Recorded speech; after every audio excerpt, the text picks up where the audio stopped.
Olá! Na aula de hoje nós vamos estudar os peixes ósseos de um grupo conhecido como Osteíctes. Esse termo, Osteíctes, é apenas um termo de conveniência, uma vez que o grupo não descreve um grupo monofilético, ou seja, um grupo natural. Esse grupo contém 96% dos peixes e também os tetrápodes. Então, na nossa filogenia aqui de peixes, lembrando que agora nós estamos nesse grupo, do grupo dos peixes que tem mandíbula, né, os gnatostomata. Nós estudamos na aula passada os peixes cartilaginosos, condrictes, e na aula de hoje, então, nós vamos ver os peixes ósseos, que é todo esse grupo aqui. E aqui também a gente já consegue ver, então, as linhagens de tetrápoda. Esses animais têm um endoesqueleto ossificado, ou pelo menos parcialmente ossificado, formado por osso endocondral, que é um tipo de osso que substitui a cartilagem ao longo do desenvolvimento. Esses animais também vão apresentar um órgão que é derivado do tubo digestivo, que pode ser um pulmão ou então uma bexiga natatória. O pulmão é um órgão que vai auxiliar a respiração do oxigênio aéreo, né, que não está dissolvido na água, e vai ser muito importante para a adaptação desses animais em ambientes com baixas concentrações de oxigênio na água, ou então eles vão desenvolver uma bexiga natatória, que é uma bolsa de gás que vai ajudar principalmente na flutuabilidade do animal, mas também podem ocorrer algumas trocas gasosas na bexiga natatória. Esses animais apresentam também uma abertura branquial única que é coberta por um opérculo ósseo. E esse opérculo, ele é muito importante na evolução dos peixes ósseos, pois ele traz uma maior eficiência respiratória.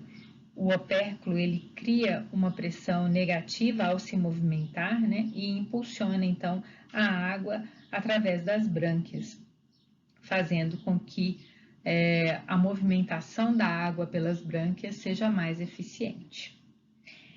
Esses animais vão ocupar, então, absolutamente todos os ambientes aquáticos, né, tanto os marinhos quanto os de água doce. E isso está também relacionado com a sua enorme diversidade. E, atualmente, existem dois grupos de peixes ósseos, né? Aqui eles estão representados os Actinopterygii, que são os peixes de nadadeiras raiadas, que é a imensa maioria, né, dos peixes que existem hoje, e aqui os Sarcopterygii, que são os peixes de nadadeiras lobadas.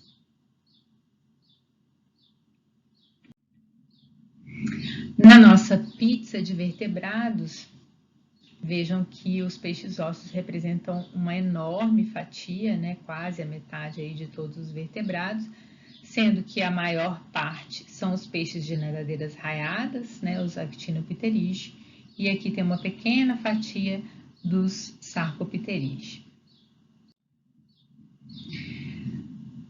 Então, como eu disse, esses animais vão ocupar, então, todos os ambientes aquáticos, né? E aqui a gente consegue visualizar a diversidade de peixes marinhos. Então, vejam que as cores mais quentes, elas estão relacionadas, então, com a quantidade de espécies diferentes, né, que ocorrem num determinado local. E nós podemos perceber aqui que essas cores, elas estão relacionadas principalmente aos ambientes que são mais próximos aos continentes, né? Aqui ao entorno de ilhas, apesar de ter aqui ainda algumas áreas, mas não dá para visualizar aqui, mas normalmente essas áreas estão relacionadas também com pequenas ilhas, né? E isso tem um motivo de ser assim, né? Nas regiões continentais, mais próximas, né, ao continente, você tem águas mais rasas, então você consegue ter aí temperaturas mais adequadas e, além disso, a boa parte dos nutrientes vem dos continentes, né, e caem na água aqui nessa porção. Então aqui você tem uma maior biodiversidade geral, que vai funcionar aí como alimento, principalmente para essas espécies de peixes. Nos ambientes de água doce, né, para os peixes continentais, a gente visualiza aqui uma diversidade distribuída de uma maneira um pouco diferente. Então, aqui, essas áreas que estão mais brancas ou são regiões desérticas, né, onde a gente não tem, como não tem disponibilidade de água, também não vai ter muitas espécies de peixe, ou então são áreas que são totalmente geladas, né, como aqui na Groenlândia ou então aqui na Antártida. Então, também a gente não tem diversidade de peixe aí. Mas nós conseguimos perceber, então, né, uma maior diversidade, principalmente aqui na região tropical, dentro dos continentes. Também por razões de sazonalidade, né, com estações menos marcadas e com menores diferenças, principalmente de temperatura. Esses animais apresentam características que são compartilhadas com os outros gnatostomata, né? Ou seja, com os outros vertebrados que possuem mandíbula. Então, é o fato deles possuírem maxilas, né, superior e inferior, apêndices pares, né, que no caso deles nadadeiras, peitorais e pélvicas, a linha lateral em uma fase do seu desenvolvimento e os três canais, os três pares de canais semicirculares no ouvido interno. Então, um dos grupos, que é a classe Actinopterygii, são os peixes de nadadeiras raiadas.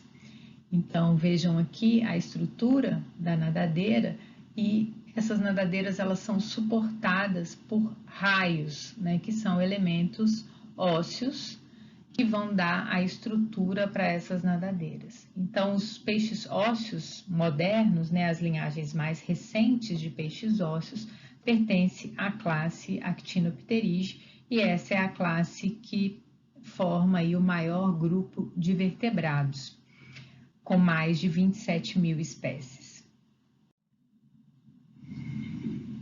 Dentro da classe Actinopterygii, nós temos algumas subclasses. A subclasse Cladistia, que é a subclasse dos bichirs, né, que são esses peixes que estão aqui, que são peixes que têm pulmão, né, e escamas do tipo ganoide, que é um tipo de escama mais robusta, mais pesada. A subclasse Chondrostei, que é a subclasse dos esturjões, que são espécies de água doce e anádromas, né? São aquelas espécies que sobem os rios para se reproduzir. E esses animais, vocês já devem ter ouvido falar do caviar, que é a ova, né? São os ovos dos esturjões, principalmente. Tem vários peixes que você pode comer, né, os ovos, mas o mais comum e que tem um valor mais alto no mercado é a ova do esturjão. E por causa disso, né, esses animais têm sido bastante predados e por isso também estão ameaçados de extinção. Além disso, o estabelecimento de barragens, principalmente para usinas hidrelétricas, tem também prejudicado as populações porque esses animais precisam subir os rios para se reproduzir e as barragens impedem que eles façam isso. O grupo principal dos Actinopterygii está na subclasse Neopterygii, né? Neo está relacionado com novo, então são as linhagens mais recentes de Actinopterygii. E aqui nós vamos ter dois grupos. Um grupo menor, que é o grupo dos holósteos, E o maior grupo, onde estão praticamente todas as espécies de peixes que a gente conhece, né, ou que a gente vê com mais frequência, que é o grupo dos teleósteos, né? Télio está relacionado com perfeito, né? Então esses aqui são os animais que têm o esqueleto inteiramente ossificado. Aqui nós temos alguns exemplares de teleósteos, né, também para mostrar um pouco dessa diversidade enorme que existe, não só de número de espécies, mas também de formas e cores e tamanhos, né, nós vamos encontrar dentre os teleósteos. Então, esses animais, eles podem variar, né, de pequenos peixes aí em torno de 7 milímetros, ou seja, menos de 1 centímetro de comprimento, podendo chegar até 17 metros, como acontece com alguns peixes abissais. Então, eles vão ocupar aí praticamente todos os hábitats, né, desde que tenha água, podendo variar aí de 5.200 metros de altitude acima do mar, onde, como acontece, por exemplo, em alguns lagos no Tibete, até 8.000 metros abaixo do nível do mar, que são aqueles peixes que vivem em grandes profundezas, também chamados de peixes abissais. Esses animais também conseguem sobreviver em uma variedade enorme de temperaturas, né, variando aí de menos 2 graus nas regiões mais geladas até 44 graus Celsius, que é aquelas águas que ficam próximas a fontes termais. Também, da mesma forma, eles podem sobreviver em diferentes concentrações salinas, né, em águas com diferentes concentrações, mesmo aquelas que têm concentrações muito altas, também podem sobreviver dentro de cavernas, né, em água dentro de cavernas, sem nenhuma luminosidade, ou até mesmo em águas que têm pouco oxigênio, como acontece com alguns pântanos, e algumas espécies conseguem, inclusive, passar alguns períodos fora da água, sobrevivendo aí sobre a terra. Os teleósteos, eles vão apresentar dois tipos de escamas principais, né, que podem ser do tipo cicloides ou então desse tipo aqui, quitenoide. As escamas, elas estão também relacionadas com a evolução desse grupo, principalmente na sua adaptação a novos ambientes, né? Então, esses tipos de escamas são escamas mais leves e também escamas que permitem uma maior mobilidade do corpo. Além disso, as escamas dos peixes ósseos, de uma maneira geral, aí também estão incluídas as escamas ganoides, né, que são dos demais peixes que não são teleósteos. Essas escamas, elas se desenvolvem junto com o corpo, ou seja, esses animais, à medida que eles vão aumentando de tamanho, o tamanho das escamas também aumenta. Então, a gente consegue ver aqui em todas as escamas, né, algumas linhas, que dá para visualizar aqui, e aqui também, né, essas linhas são linhas de crescimento, né, então a escama começa pequenininha assim, e à medida que o animal vai crescendo, a escama também vai aumentando de tamanho, né? Então funciona aí como proteção e é um tipo de escama mais leve que permite uma maior mobilidade. Também relacionado com a mobilidade está o tipo de cauda desses animais. Então, a imensa maioria dos teleósteos vai apresentar esse tipo de cauda aqui, que é a cauda homocerca, que é um tipo de cauda que permite também uma movimentação melhor. Além disso, esses animais têm a estrutura da mandíbula muito bem desenvolvida, inclusive a estrutura da musculatura que movimenta essa mandíbula, e isso vai trazer uma maior eficiência na alimentação. O outro grupo de peixes ósseos é o grupo dos peixes de nadadeiras lobadas, a classe Sarcopterygidae. Pertencem a essa classe, atualmente, apenas 8 espécies de vertebrados semelhantes a peixes, né, que são os peixes pulmonados, representados aqui, e os selacantos.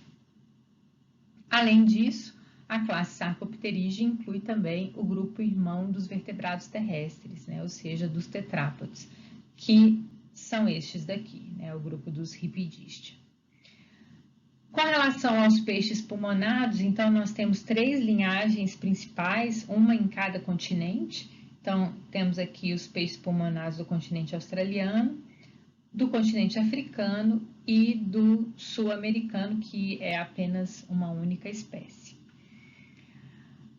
Já os selacantos, né, nós temos atualmente apenas 2 espécies conhecidas. Uma delas, que é conhecida há mais tempo, que vive aqui nessa região, né, entre o continente africano e a ilha de Madagascar, próximo a pequenas ilhas. E mais recentemente foi descoberta uma nova espécie aqui nas Ilhas Filipinas.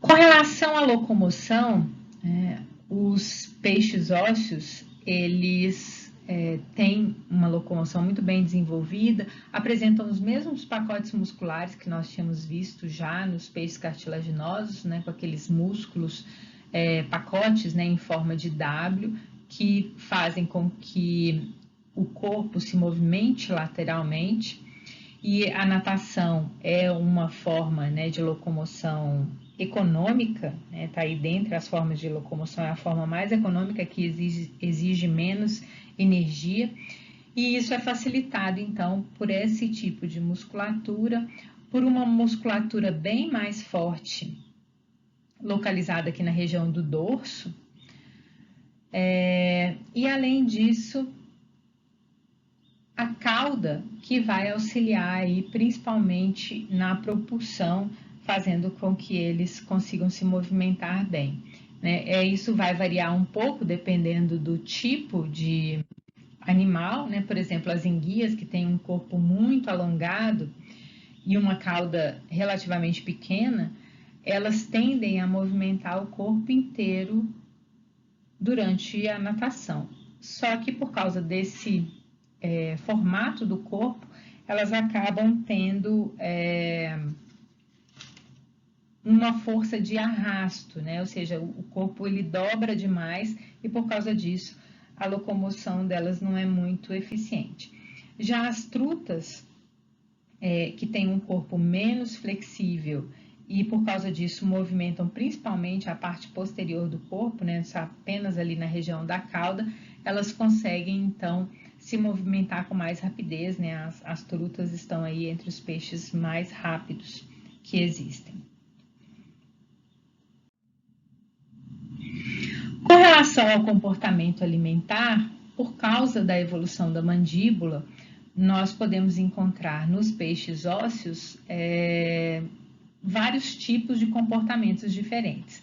Então, nós temos desde os animais que são carnívoros, né, que vão se alimentar aí de outros animais, e são muitas as espécies, né, a imensa maioria das espécies de peixes pertencem a esse grupo dos animais que são carnívoros, mas a gente também encontra peixes que são herbívoros, né, vão se alimentar aí de plantas aquáticas e algas, principalmente. Temos animais que são filtradores e nesses animais nós temos uma estrutura no arco branquial, né, esse aqui é o arco branquial. Aqui estão os filamentos branquiais onde ocorrem as trocas gasosas, mas em muitos peixes a gente tem aqui uma estrutura, que é uma estrutura óssea também, que é chamada de rastro, que vai auxiliar na separação desse alimento, né? E principalmente naqueles animais que são filtradores, o rastro ele costuma ter estruturas mais finas e mais próximas umas das outras, que ajuda então nesse processo de filtração. Nós também temos animais que são saprófagos ou detritívoros, e existem algumas espécies de peixes que também são parasitas. como essa espécie de peixe aqui, que é o candiru, que ocorre na região da Amazônia, que é uma espécie de peixe que costuma predar, parasitar outros peixes, né?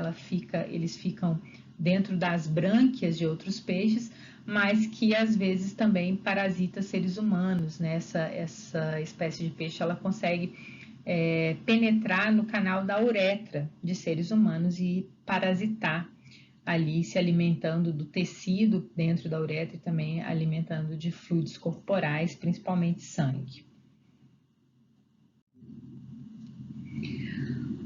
Algumas espécies de peixes, elas são migratórias, elas migram principalmente entre a água doce e a água do mar. Então, nós temos dois tipos principais, as espécies que são catádromas, ou seja, elas se desenvolvem em água doce e se reproduzem no mar, como acontece com as enguias. Então, nós temos espécies de enguias na América do Norte e também na Europa que fazem esse movimento que a gente está vendo aqui nessas linhas azuis, são os movimentos que as espécies de enguia da América do Norte fazem. E aqui em vermelho, o movimento que as espécies de enguia da Europa fazem. E esses números estão relacionados aqui com o estágio de desenvolvimento. Esse aqui, as recém-eclodidas, com alguns meses até chegar na idade adulta, que está representado aqui pelo número 6.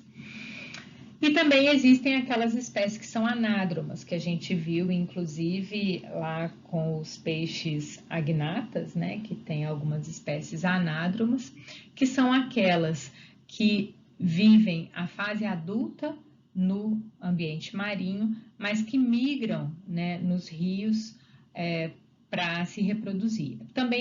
Isso também vale para espécies de água doce que vivem em lagos e também sobem os rios na época de reprodução. Então, uma das espécies mais conhecidas, né, desse grupo de espécies anádromas é o salmão, as várias espécies de salmão, né, que existem. Então, o salmão, ele vive a fase adulta no ambiente marinho, né, ele sobe os rios para se reproduzir, desova ali nos rios, né, próximo às cabeceiras, e assim como acontecia com as espécies de lampreias, né, lá dos peixes agnata, eles também só fazem isso uma vez, né, eles morrem depois dessa reprodução, e as larvas vão se desenvolver no ambiente de água doce para depois retornar então ao mar. Com relação à reprodução, nós vamos encontrar uma diversidade enorme de modos de reprodução entre as espécies de peixes, né? De peixes ósseos. Então, assim, nesse universo aí de mais de 27 mil espécies, é claro que a gente vai encontrar vários tipos de reprodução diferentes, de estratégias de reprodução diferentes. Então, a imensa maioria dos peixes ósseos é ovípara, né? Então, machos e fêmeas vão despejar os seus gametas na água, a fecundação vai acontecer externamente e vão se formar ovos que vão se desenvolver aí, a maioria das espécies tem desenvolvimento indireto, né? Então tem o estágio larval. Mas também existem espécies que são ovovivíparas, como essa daqui, onde os ovos se desenvolvem dentro do oviduto da fêmea e quando a fêmea vai parir, né, não são ovos, já são aí indivíduos desenvolvidos que vão sair. Algumas espécies têm uma estratégia de corte e de acasalamento bem desenvolvida também e complexa. Outras espécies podem, inclusive, construir ninhos para depositar os seus ovos, ou então ter estratégias de cuidado parental, como a gente está visualizando aqui nessa espécie de peixe, onde o macho carrega dentro da boca os ovos para protegê-lo de predação.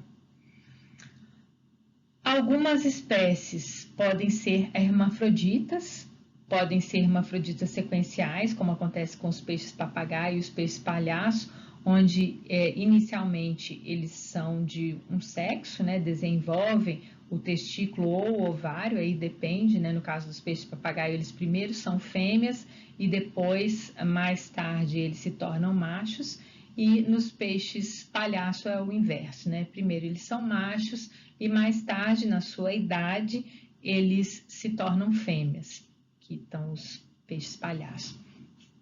Ou então, podem ser hermafroditas síncronos, né? Eles vão apresentar tanto testículos quanto ovários funcionais e vão produzir aí os dois tipos de gametas.